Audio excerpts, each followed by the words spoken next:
Assalamualaikum warahmatullahi wabarakatuh. Bismillahirrahmanirrahim. Alhamdulillahirabbil alamin. Wa bihi nasta'in ala umurid dunya waddin. Wassalatu wassalamu ala asrafil anbiya'i wal mursalin. Sayyidina wa maulana Muhammadin wa ala alihi wa ashabihi ajma'in. Asyhadu an la ilaha illallah wahdahu la syarikalah. Wa asyhadu anna Muhammadan abduhu wa rasuluhu la nabiyya ba'dah. Rabbi shrah li sadri wa yassir li amri wahlul 'uqdatam min lisani yafqahu qawli amma ba'du. Semoga kita semua senantiasa diberikan kesehatan oleh Allah Subhanahu wa taala. Semoga senantiasa kita tetap menjaga kesehatan, melaksanakan protokol kesehatan, menghindari segala bentuk hal yang dapat menyebabkan kerumunan dan lain sebagainya yang itu bisa dihindari jika tidak terlalu penting sehingga penyebaran virus corona itu bisa segera ditekan dan kita bisa kembali normal di dalam kehidupan yang lebih baik. Untuk pertemuan kedua mata kuliah pendidikan Pancasila ini menjadi penguatan pada pertemuan pertama dalam memahami materi untuk kesiapan mahasiswa, teman-teman, sahabat-sahabat, dan saudara-saudara semua di dalam memahami materi-materi yang kemarin sudah dibagikan untuk kemudian dibuat deskripsi, analisis, dan kemudian dibangun dalam bentuk frame sesuai dengan kelompoknya masing-masing.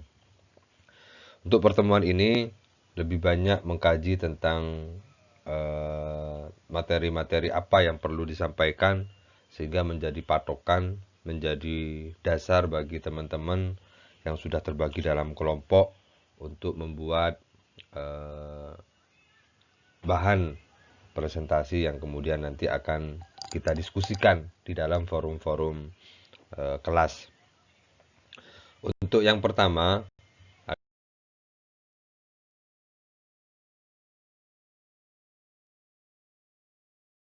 dalam lintasan sejarah bahwa Pancasila itu mengalami berbagai lintasan dalam sejarahnya. Yang pertama adalah pada masa kerajaan, di mana Pancasila itu sudah dibangun dengan praktek-praktek atau dengan realitas-realitas yang sudah dilakukan oleh para pendahulu kita, di mana pengamalan nilai-nilai Pancasila itu sudah dilakukan di dalam kehidupan sehari-hari. Nilai-nilai ketuhanan, nilai-nilai kemanusiaan, nilai-nilai persatuan, kerakyatan, sampai kepada nilai-nilai keadilan sosial itu sudah dilakukan para pendahulu kita pada masa kerajaan. Ini penting untuk diungkap, penting untuk dilakukan. Kira-kira praktek-praktek yang seperti apa yang dilakukan oleh para pendahulu kita di dalam menjalankan atau melaksanakan nilai-nilai Pancasila itu.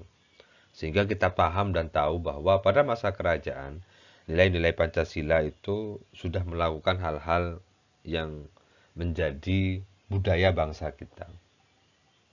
Sehingga kita semua bisa mengetahui dan memahami tentang nilai luhur dari Pancasila itu sendiri yang itu sudah menjadi tradisi, menjadi budaya, menjadi praktek-praktek di dalam kehidupan bermasyarakat para pendahulu kita di masa-masa kerajaan. Kemudian pada masa penjajahan ini juga perlu untuk diungkap. Pada masa penjajahan bagaimana para pejuang bangsa Indonesia itu mempertahankan, membela, memperjuangkan bangsa dan negara ini menjadi bangsa yang merdeka.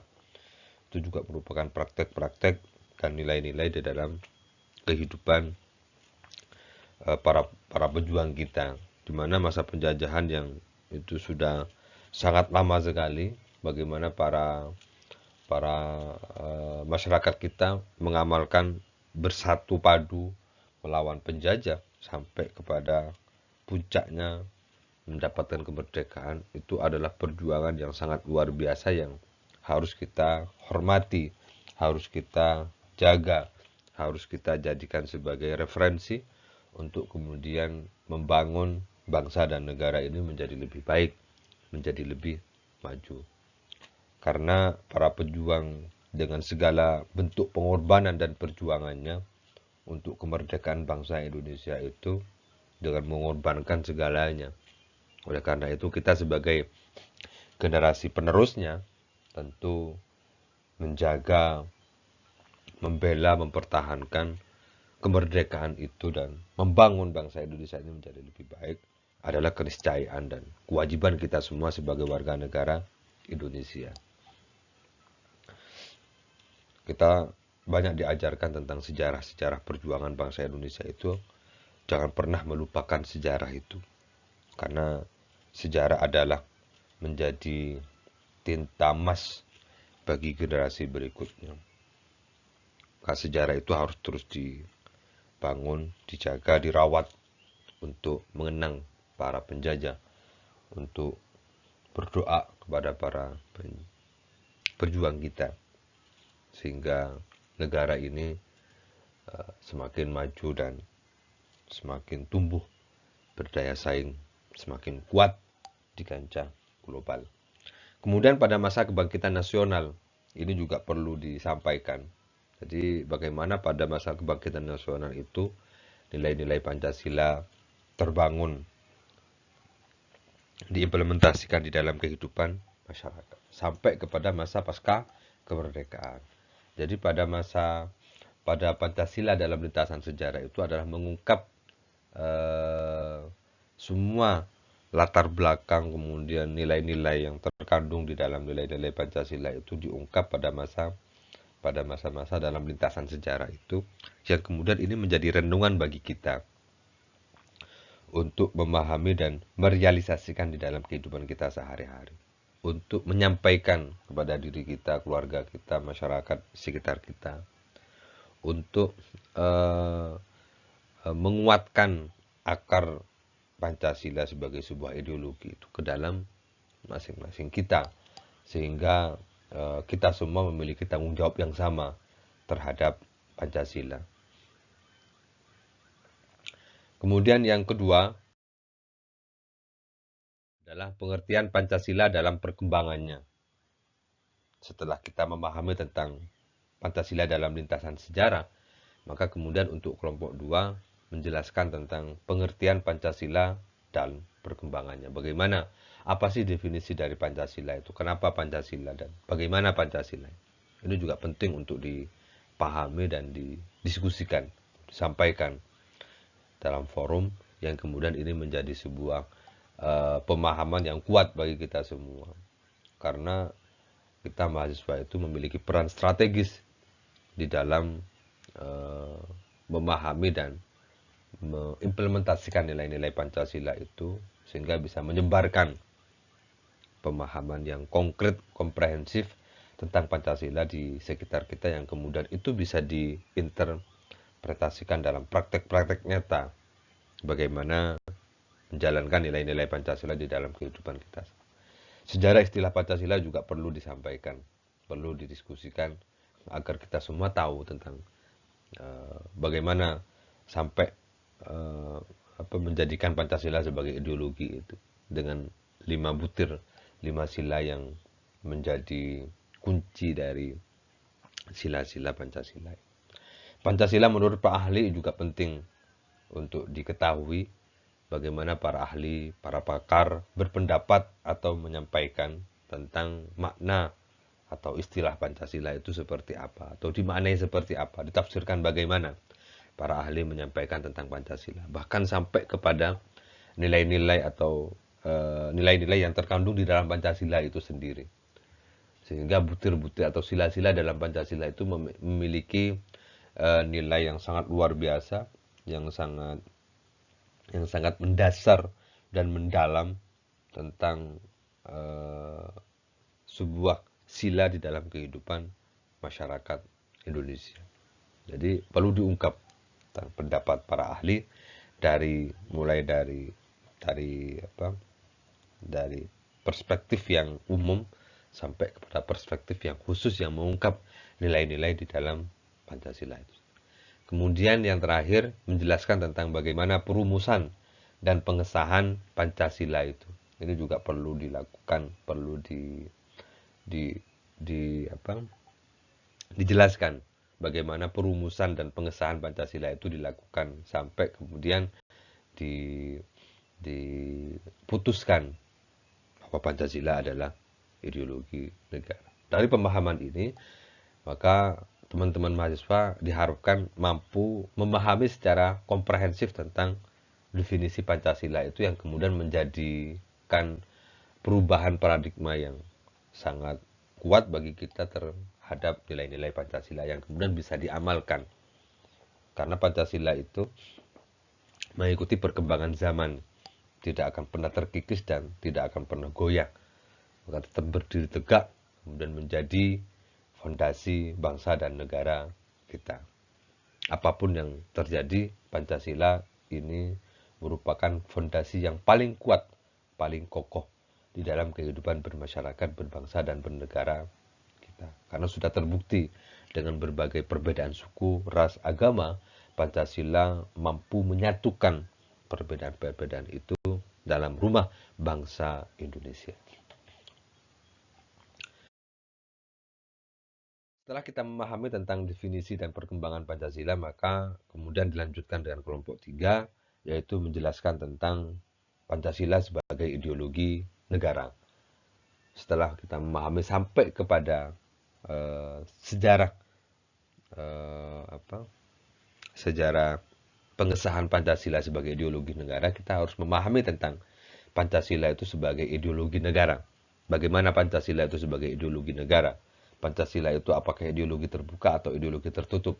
Nanti kelompok 3 bisa menyampaikan secara detail, bisa menyampaikan secara jelas. Kemudian selain itu, kita juga perlu memahami tentang ideologi-ideologi yang ada atau ideologi-ideologi yang pernah ada, sehingga bisa membandingkan ideologi-ideologi itu sesuai dengan keberadaan, karakter, dan filosofi dari negaranya masing-masing.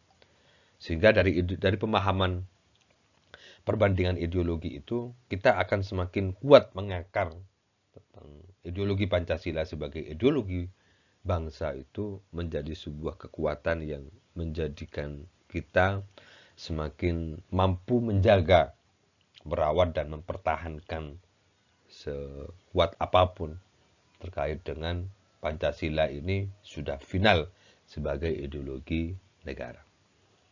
Maka pemahaman tentang perbandingan ideologi itu menjadi pemahaman yang bagus, yang baik untuk memahami tentang satu atau sebuah ideologi, apalagi sebuah ideologi negara yang memang ini sudah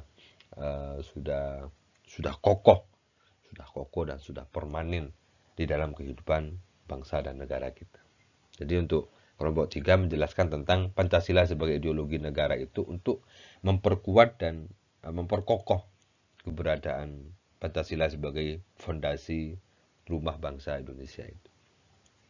Jadi bisa jelaskan tentang berbagai ideologi-ideologi yang pernah ada atau yang diketahui. Referensinya juga sangat banyak. Nanti silakan untuk kelompok 3 bisa melakukan berbagai referensi yang ada, yang diketahui dan yang dipahami.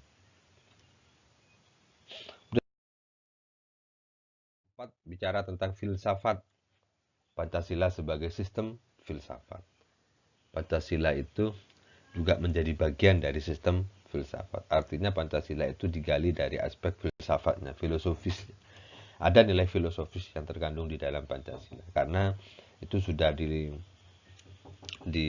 dijabarkan tentang nilai-nilai Pancasila sebagai sistem filsafat dari aspek ontologinya, dari aspek epistemologinya, dan dari aspek aksiologinya, bahwa Pancasila itu sebagai sebuah sistem filsafat.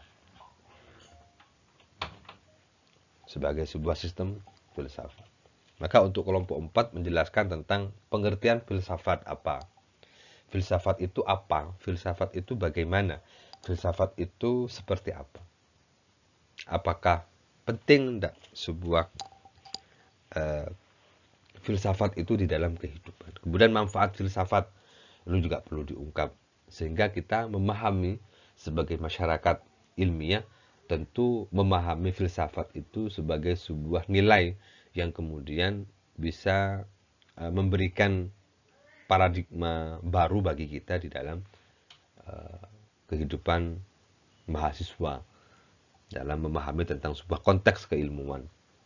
Jadi manfaat filsafat itu nanti juga bisa disampaikan secara lengkap oleh kelompok 4. Kemudian landasan filsafat Pancasila. Landasan filsafat Pancasila. Landasannya apa sih landasan filsafat Pancasila itu yang dibangun menjadikan Pancasila sebagai sebuah sistem filsafat.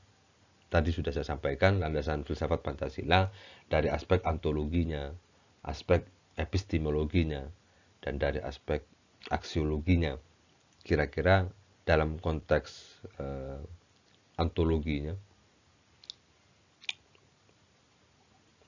aksiologinya, atau epistemologinya itu seperti apa. Kemudian Pancasila sebagai sistem filsafat, dan yang terakhir adalah Pancasila sebagai nilai dasar fundamental dalam berpikir, bergerak, bertindak, bersikap, atau melakukan apapun, menjadikan Pancasila sebagai dasar fundamental. Menjadikan Pancasila sebagai nilai dasar fundamental yang ini menjadi rujukan utama dan wajib bagi seluruh warga negara dan bangsa Indonesia. Jadi Pancasila sebagai nilai dasar fundamental itu dalam gerak kehidupan bermasyarakat, berbangsa, dan bernegara. Apapun yang kita lakukan, apapun yang kita kerjakan, apapun yang kita gerakkan, itu tidak lain berdasarkan kepada nilai dasar fundamental Pancasila. Maka arah tujuan bangsa ini sudah sangat konkret dan sangat jelas di dalam nilai-nilai Pancasila itu. Dan untuk kelompok 5, pada tema Pancasila sebagai nilai etika politik.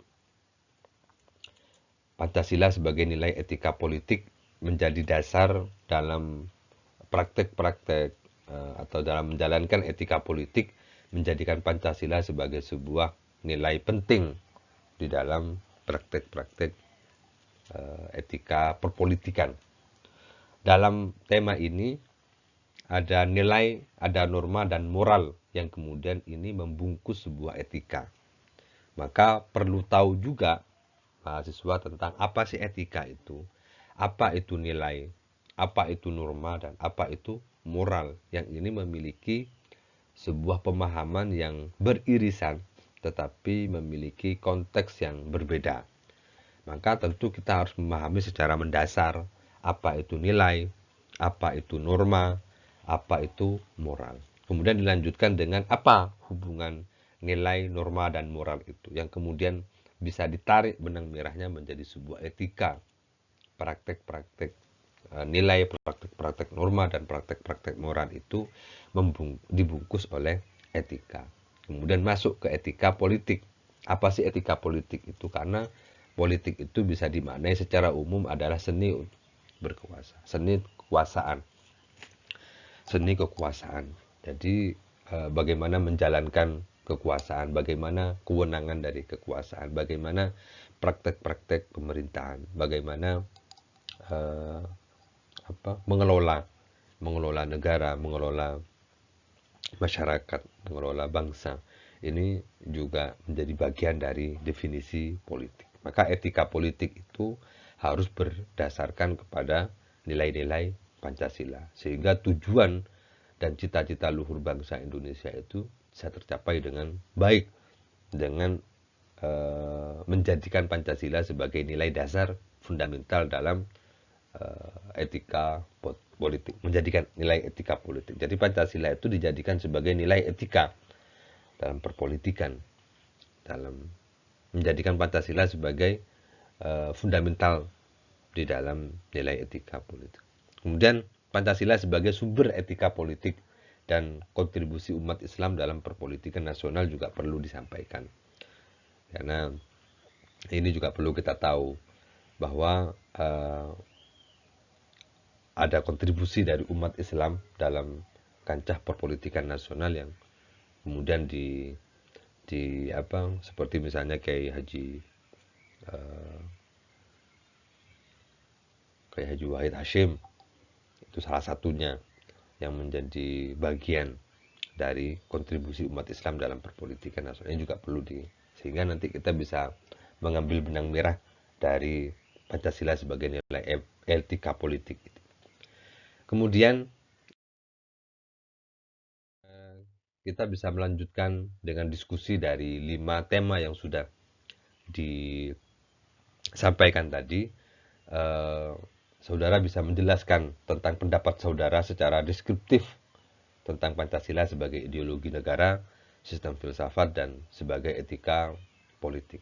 Sehingga menjelaskan secara deskripsi panjang lebar tidak apa-apa, atau bisa menjadi sebuah opini tentang Pancasila sebagai ideologi negara, sistem filsafat, dan sebagai etika politik. Kemudian bisa memberikan contoh-contoh praktik dan pengamalannya dalam kehidupan sehari-hari seperti apa. Nah, ini bisa memasukkan ruang-ruang pemahaman tentang Pancasila yang kosong di dalam diri kita untuk memperkuat pemahaman itu menjadi sebuah fondasi bagi paradigma kita. Ini diskusi ini bisa disampaikan di kolom komentar yang kemudian bisa dijelaskan, bisa deskripsikan, bisa dianalisis, bisa dinarasikan sebaik mungkin, yang diikuti dengan contoh-contoh atau praktek-praktek nyata di dalam kehidupan kita, pengalaman kita sendiri, pengalaman orang lain, atau pengetahuan diri kita dari membaca, dari melihat, dan seterusnya. Juga bisa dilakukan di forum kolom komentar, sehingga diskusi ini menjadi proses untuk menguatkan daya kritis kita sebagai mahasiswa untuk memberikan pendapat, untuk memberikan argumentasi, untuk memberikan pandangannya. Ya, saya harap semua mahasiswa eh, memiliki pendapat masing-masing, memiliki pandangan masing-masing berkaitan dengan diskusi ini. Wajib bagi teman-teman mahasiswa untuk memiliki pendapat masing-masing, memiliki pandangan masing-masing tentang diskusi ini. Sehingga dari pemikiran dari dalam diri kita sendiri itu bisa memberikan sumbangsih pemikiran tentang Pancasila itu sendiri sebagai ideologi negara, sistem filsafat, dan sebagai etika politik, serta praktek-praktek yang nyata yang kita alami, kita tahu, itu bisa diungkap menjadi suatu hal yang unik dan menarik. Selanjutnya, hubungan agama dan Pancasila ini di kelompok 6 berbicara tentang sejarah perkembangan agama, dinamika agama, hubungan antar agama, hubungan agama dan Pancasila dan Islam, dan toleransi beragama. Jadi di tema hubungan agama dan Pancasila ini membingkai agama dan Pancasila menjadi sebuah satu kesatuan yang tidak bisa dipisahkan di dalam kehidupan bermasyarakat, berbangsa, dan bernegara. Karena Pancasila merupakan ideologi terbuka yang bisa menerima semua agama selama tidak bertentangan dengan nilai-nilai Pancasila. Maka kita perlu tahu dan paham tentang bagaimana sejarah perkembangan agama di Indonesia ini. Bagaimana awal mulanya Islam masuk ke Indonesia, Kristen masuk ke Indonesia, Hindu masuk ke Indonesia, dan seterusnya. Kemudian dilanjutkan dengan bagaimana dinamika perkembangan agama di Indonesia atau dinamikanya. Dengan aspek toleransinya yang sangat luar biasa, kemudian saling menghargai satu sama lain, saling menghormati satu sama lain, itu menjadi keniscayaan di dalam kehidupan masyarakat Indonesia. Karena sudah sedari dulu bangsa kita itu berbeda-beda suku, berbeda-beda ras, berbeda-beda agama, tetapi tetap satu jua dalam rumah bangsa Indonesia. Kita adalah saudara sebangsa setanah air. Oleh karena itu saling menghargai dan menghormati di antara kita itu menjadi keniscayaan dan kewajiban bagi kita semua. Di mana bumi dipijak, disitulah langit dijunjung. Kita saling menghormati dan menghargai orang lain, maka insya Allah kita akan dihormati dan dihargai oleh orang lain. Itulah nilai kehidupan bangsa Indonesia, itulah nilai karakter masyarakat Indonesia yang memiliki prinsip saling menghargai dan menghormati satu sama lain, yang dibingkai dengan nilai-nilai kerjasama, toleransi, nilai-nilai gotong royong, bekerja sama dengan baik, dan seterusnya. Ini juga perlu diungkap, sehingga kita memperkuat mindset kita tentang nilai-nilai toleransi, tentang nilai-nilai gotong royong, tentang nilai-nilai menghargai dan menghormati itu menjadi penting di dalam kehidupan masyarakat kita, dengan tetangga kita, dengan keluarga kita, dengan masyarakat sosial kita, dengan siapapun. Tentunya menghargai dan menghormati itu menjadi sebuah kunci pemersatu kehidupan kita. Kalau sudah saling menghargai dan menghormati satu sama lain, maka tidak ada kata lain yang patut untuk disampaikan selain nilai kesatuan dan persatuan. Maka kalau sudah nilai persatuan dan kesatuan ini menjadi bagian yang kuat di dalam kehidupan kita, maka kita akan menjadi negara yang baldatun thayyibatun warabun ghafur, menjadi negara yang kuat, menjadi negara yang sejahtera, menjadi negara yang adil dan makmur. Kemudian kita lanjut dengan tema Pancasila sebagai paradigma dalam kehidupan bermasyarakat, berbangsa, dan bernegara. Pancasila itu perlu dan harus dijadikan sebagai paradigma dalam kehidupan kita, baik dalam kehidupan bermasyarakat, berbangsa, dan bernegara. Tentu, menjadikan Pancasila sebagai paradigma dalam kehidupan kita itu, kita harus memahami tentang konsep masyarakat madani itu seperti apa. Konsep masyarakat yang sejahtera itu bagaimana. Konsep masyarakat yang adil dan makmur sentosa itu seperti itu perlu dibangun oleh kelompok yang tema Pancasila sebagai paradigma dalam kehidupan. Kemudian posisi dan peran umat Islam di Indonesia ini juga perlu disampaikan. Kemudian kerukunan hidup antar umat beragama ini memperkuat materi di kelompok sebelumnya. Pancasila sebagai paradigma pembangunan dan Pancasila sebagai paradigma reformasi. Menjadikan Pancasila sebagai sebuah konsep kehidupan masyarakat, ini akan menciptakan masyarakat yang madani, menciptakan sebuah negara yang sejahtera.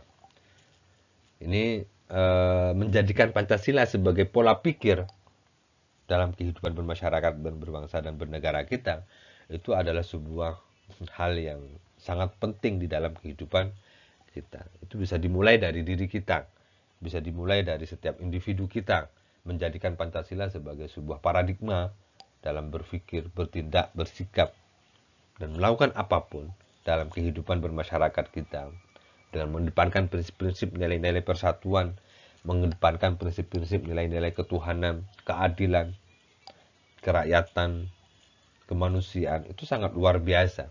Akan menciptakan sebuah masyarakat yang madani, menciptakan sebuah negara yang baldatun thayyibatun warabun ghafur. Sehingga paradigma Pancasila sebagai sebuah paradigma itu menjadi sebuah nilai penuh bagi kehidupan kita untuk mencapai sebuah cita-cita luhur bangsa Indonesia.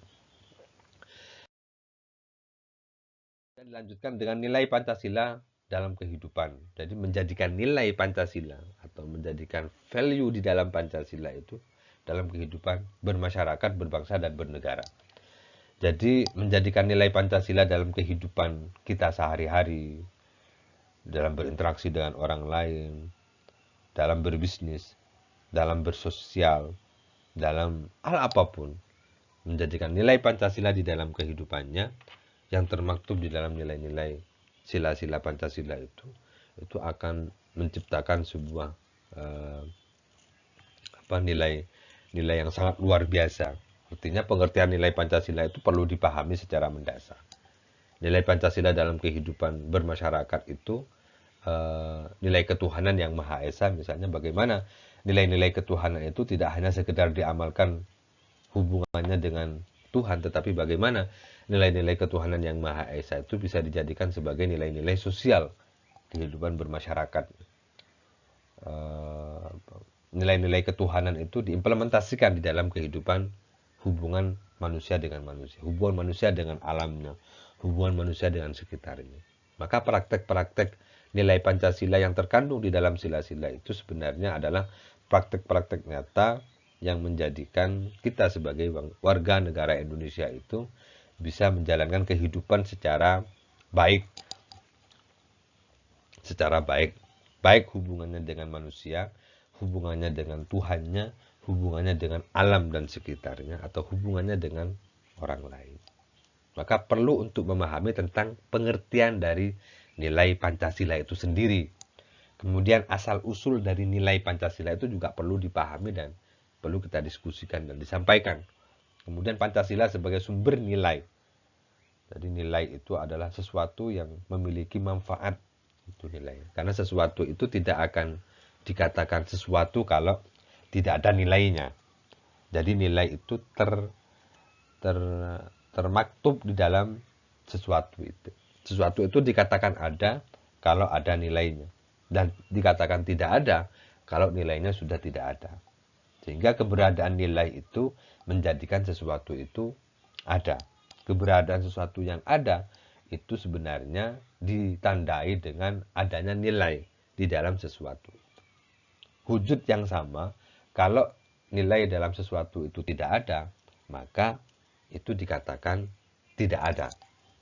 Tetapi sesuatu yang tidak ada tetapi memiliki nilai, maka suatu itu bisa dikatakan ada walaupun tidak berwujud. Sehingga pemahaman tentang keberadaan sesuatu yang ada itu karena adanya nilai yang melekat di dalam sesuatu itu. Walaupun keberadaan sesuatu yang ada itu diawali dengan ketiadaannya, tetapi keberadaan sesuatu itu diwujudkan dengan adanya nilai yang kemudian menjadikan sesuatu itu adalah ada. Adanya sesuatu itu memang kesepakatan namanya, tetapi keberadaannya itu tentu diwujudkan dari adanya nilai yang melekat di dalam sesuatu itu sendiri. Pancasila, agama sebagai sumber nilai Pancasila. Ini juga perlu dipahami secara komprehensif bahwa agama itu sebenarnya menjadi sumber dari Pancasila. Kemudian nilai Pancasila menjadi sumber norma hukum. Jadi produk-produk hukum itu harus bersumber dari nilai-nilai Pancasila. Ini juga nanti perlu didiskusikan secara baik sehingga kita memiliki pemahaman yang konkret, yang komprehensif tentang nilai-nilai Pancasila di dalam kehidupan kita. Undang-Undang Dasar Negara Republik Indonesia. Ini juga menjadi bahasan dalam mata kuliah pendidikan Pancasila. Apa saja isinya, hubungan Pancasila dengan undang-undang? Itu bagaimana? Perlu diungkap. Bagaimana hubungan antara Pancasila dengan undang-undang? Bagaimana sih keterkaitan antara Pancasila dan Undang-Undang Dasar 45? Hukum dasar tertulis kita juga perlu tahu dan paham. Ada hukum dasar tertulis, ada hukum dasar tidak tertulis. Kemudian amandemen Undang-Undang 45, ini juga perlu kita pahami bahwa Undang-Undang Dasar 45 ini mengalami berbagai dinamikanya sesuai dengan kebutuhan zamannya. Ada 4 kali amandemen, silakan nanti untuk kelompok ini bisa mencari referensi sebanyak mungkin, bisa melengkapi referensi-referensi yang ada.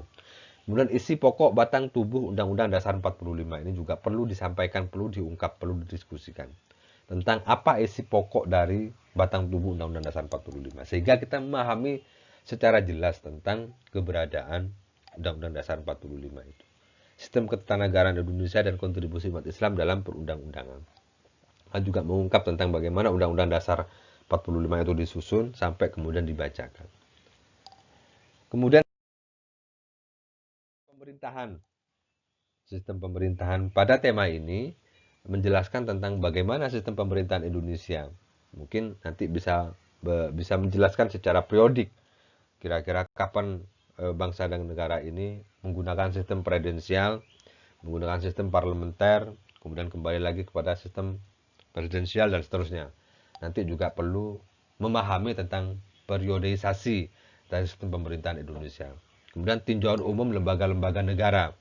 Ini juga perlu dipahami dulu dan sekarang seperti apa. Karena itu juga menyesuaikan dengan kebutuhan lembaga-lembaga negara hari ini seperti apa. Dan hubungannya antar lembaga negara juga kita perlu tahu. Karena ini beririsan dengan jurusan kita. Jadi jurusan kita administrasi publik itu berbicara tentang tataran administrasi negara, administrasi publik. Oleh karena itu, maka tentunya kita harus memahami tentang lembaga-lembaga negara, mulai dari pemerintah pusat sampai kemudian pemerintah daerah. Sistem yang terakhir adalah sistem pemilu dan kepartaian. Mulai dari sistem kepemiluan sejak Orde Lama, Orde Baru sampai reformasi ini seperti apa perkembangan dan dinamika di dalam sistem pemilu kita. Mengalami berbagai dinamika yang sangat luar biasa dan itu menjadi proses pembelajaran demokrasi bangsa dan negara kita yang akan semakin matang, semakin baik dan semakin berkualitas, termasuk juga dalam kepartaian.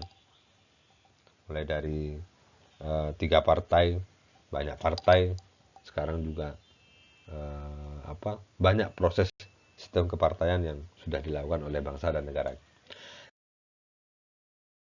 Terakhir adalah yang ke-11, Pancasila sebagai dasar nilai perkembangan ilmu, pengetahuan, dan teknologi. Jadi bagaimana menjadikan Pancasila tidak hanya